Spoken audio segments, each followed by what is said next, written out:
36 সাইজৰ princess কাট blouse এটা আজি আপোনালোকক কাটি দেখুৱাম আৰু বেক সাইডটো 3 পিস কৰি দিম আৰু ফ্ৰন্ট সাইডটো আমি এনে নৰমালে ৰাখিম আপোনালোকক দেখুৱাই দিও আহকচোন 36 সাইজৰ প্ৰিন্সেছ কাটটো কেনেকৈ সহজ পদ্ধতিত কাটিব পাৰি এয়া দেখিছে এখন হৈছে আমাৰ ইনাৰ গতিকে প্ৰথমতে ইনাৰটোৱে কাটিব 36 সাইজৰ প্ৰিন্সেছ কাটটো দিবৰ কাৰণে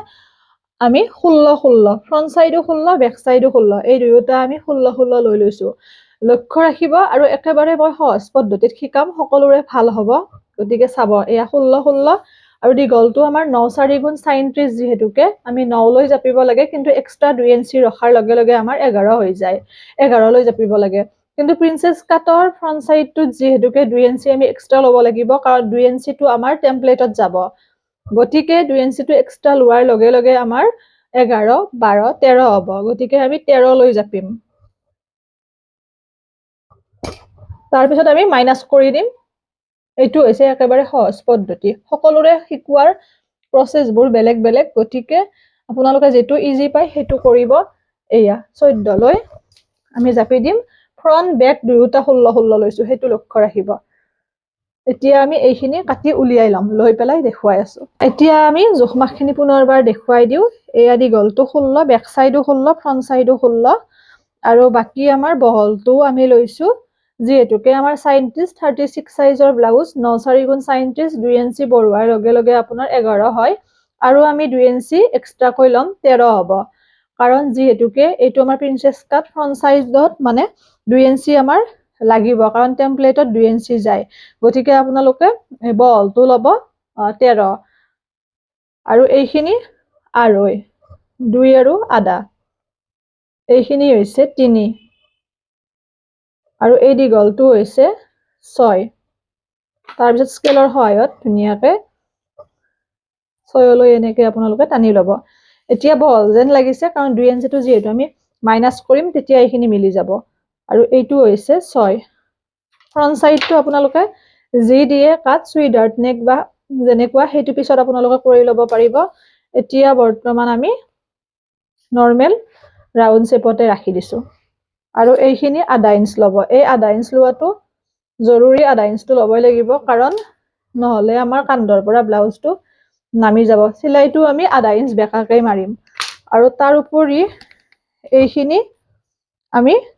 আধা ইঞ্চ লৈ বেকাকৈ আহিম নহলে ব্লাউজটো সিধা যেন দেখা হয় এয়া আধা ইঞ্চ আমি এনেকে বেকাকৈ আহিম এইখিনি 3 এইখিনি ডিসটেন্সটো 1 ল'ব 3 ৰ পৰা 1 লৈ এনেকে আহিব আৰু এতিয়া আমি এইখিনি কাটিম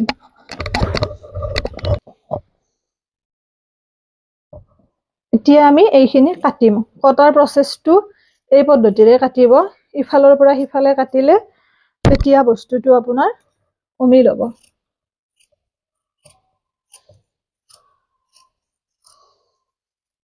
এইটা একেবাৰে সহজ পদ্ধতি গতিকে এনেকে হলে সকলোৱে পাৰিব আৰু কাটি আপোনালোকে দেখুৱাব চিলালে যদি ভিডিও চাই চিলাই আৰু অনলাইন ক্লাছ ইতিমধ্যে মোৰ আৰম্ভ হলে ফেব্ৰুৱাৰী মাহৰ নতুন বেটছ আকৌ মাৰ্চত আৰম্ভ হ'ব আপোনালোকে মেছেজ কৰি থৈ দিব হোৱাটসঅ্যাপ নাম্বাৰটো দিয়া আছে ওপৰত এতিয়া আমি ফ্ৰন্ট সাইডটো উলিয়াই লম ইয়াতে বেক ফ্ৰন্ট বুলি কথা নাই কাৰণ যেহেতু আমি দুয়োটা 16 লৈছো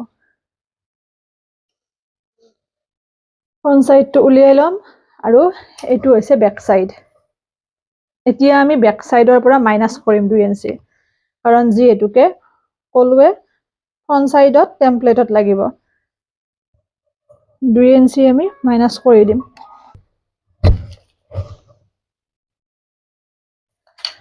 এই 2 ইঞ্চিটো আমি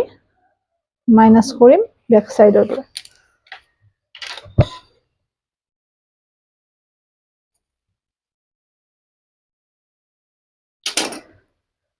এইটো বেক সাইড এতিয়া বেক সাইডটো আমি ইয়াতে যেহেতু ডিজাইন এটা দিম সেই মতে কৰিম চাব পিঠিখন কিমান কটা দিয়ে হেতু নিজৰ ইচ্ছা মই ইয়াতে 10 10.5 দিছো কটাটো আৰু বহলটো নৰমাল জোখ আপোনাৰ 4 নৰমাল পিঠিখন ৰাখিব বিচাৰিলে 4 বহলটো এইটো 10.5 দিছো এতিয়া আমি এই শেপটো কৰি লম সাইড সংযোগ কৰি আপোনালোকে যিমান কটা দিয়ে হেতু নিজৰ ইচ্ছা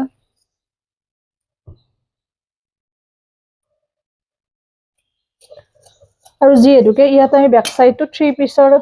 কাট দিম গতিকে 3 পিসৰ হিচাপত আমি এই কাটটো কৰি লম এইখিনি আমি 3.5 ইঞ্চ থাকিব লাগিব 3.5 ইঞ্চ ৰাখি খুব ধুনিয়াকৈ আমি শেপটো বনাই দিম ইফালে আমাৰ পাইপিং যাব এটো ব্যাক সাইড এই ডিসটেন্সটো 3.5 ইঞ্চ থাকিলে হ'ল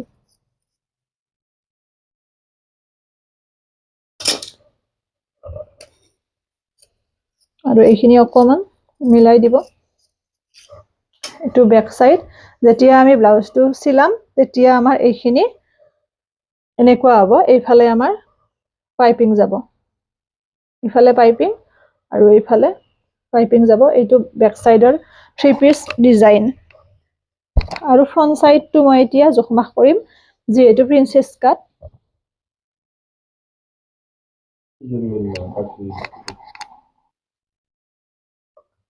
এতিয়া আমি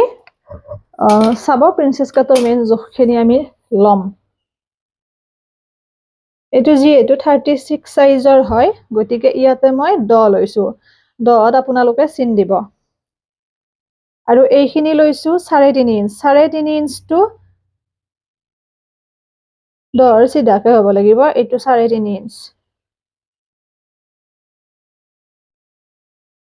এইটো হৈছে 3.5 ইঞ্চ বহলটো আৰু এইটো 10 মানে 10ত যিমানত 10 হয় সিমানত এয়া এই 10ত মানে 3.5 ইঞ্চৰ ফুটটো হ'ব লাগিব এইখিনি হৈছে 3.5 ইঞ্চ ঠিক একে ধৰণে এই তলৰ খিনিও 3.5 ইঞ্চ 3.5 ইঞ্চ আৰু আমি যে 2 ইঞ্চি এক্সট্ৰা লৈছিলো এইটোৰ কাৰণে ইয়াতে 2 ইঞ্চ এয়া এইটো 2 ইঞ্চি এইখিনি 2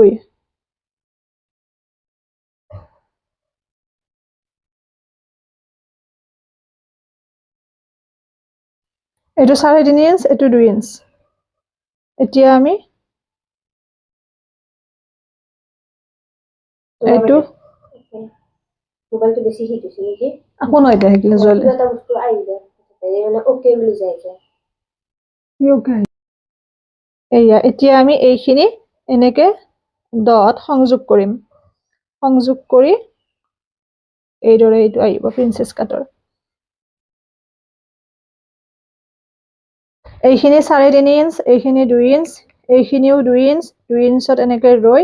এইটো এনেকে বেকাকে আহিব কাৰণ যেহেতু এইটো মই ফুলিব লাগিব এয়া আৰু এইখিনি ঠিক খু মাজেৰে এনেকে আহি যাব হাতৰ ফালে কিন্তু বহুতেই ইফালে ফুলতে বুকুৰ ফালে দিব পাৰে এই ডিজাইনটো হাতৰ ফালে এতিয়া আমি এইখিনি কাট কৰিম যেটো আমাৰ 2 ইঞ্চ আমি মাইনাস কৰিছিলো 2 ইঞ্চিটো এইটো ইয়াতে আমাৰ প্লাস হৈ যাব আৰু ব্যাক সাইডৰ 2 ইঞ্চটো মানে এনেও নালাগে ইফালে পাইপিং দিব পাৰিম আমি সম্পূৰ্ণ হলে মই ব্লাউজটো দেখুৱাম সিলাইও দেখুৱাম এইটো ব্লাউজ এয়া ইফালে আমি এনেকে সিলাই দিয়াৰ পিছত এইখিনি গতে মিলি যাব আৰু ফ্ৰন্ট সাইডৰ আমি যে ডিজাইন দিও সেইটো নিজৰ কথা আমি পিছত সুইডাৰনিক দি দিম সিলোৱাৰ সময়ত এতিয়া হাতখন আমি দীঘল কৰিম গতিকে দীঘল হাতখন কেনেকৈ কাটিব লাগে সেইটো আপোনালোকক দেখুৱাই আছো এয়া আমি হাতখন কাটিম এতিয়া চাব হাতখনৰ কাৰণে মই দেখাই দিছো ইয়াতে আমাৰ 4 জাপ আছে যদি আমি 2 জাপ লও এখন আদব এনেকে 2 জাপ লৈ এনেকে দিলো মানে আমি 4 জাপ ললো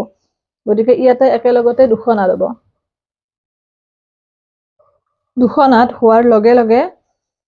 হাতখন আপোনালোকে যিমান দীঘল কৰে নিজৰ কথা ছুটি কৰিলেও ছুটি কৰিব পাৰে 3/4 কৰিলেও 3/4 কৰিব পাৰে ইয়াতকে দীঘল কৰিলেও দীঘল কৰিব পাৰে কিন্তু মূৰৰ পৰা আপোনালোকে 3 ল'ব দীঘল কৰিলেও ছুটি কৰিলেও 3 ইঞ্চ লৈ খুব ধুনিয়াকে সিধাকে আজডাল পানি দিব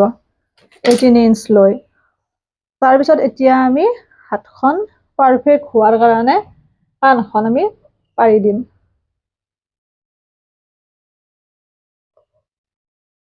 এতিয়া আমি কাণখন এনেকে পাৰি দিম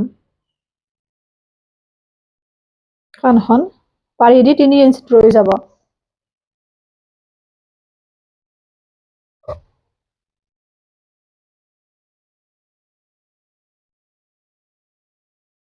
এয়া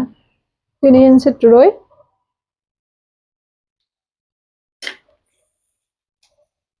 এইখিনি 1 ইঞ্চ দবাই দিব লাগিব 1 ইঞ্চ 3 ইঞ্চলৈকে 1 ইঞ্চ গতিকে এইখিনি নহলে বহুতৰে খুলি থকা বুলি কয় যে সেইকাৰণে শকতখিনিটো আপোনালোকে নিজৰ হিচাপত ল'ব মই নৰ্মেল 5 লৈছো 2 ইঞ্চি এক্সট্ৰা 7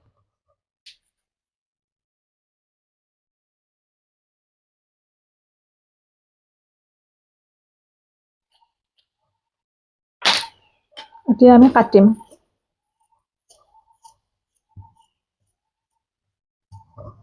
ইয়াৰ পিছত মেইন পিচটো আমি কাটিব লাগিব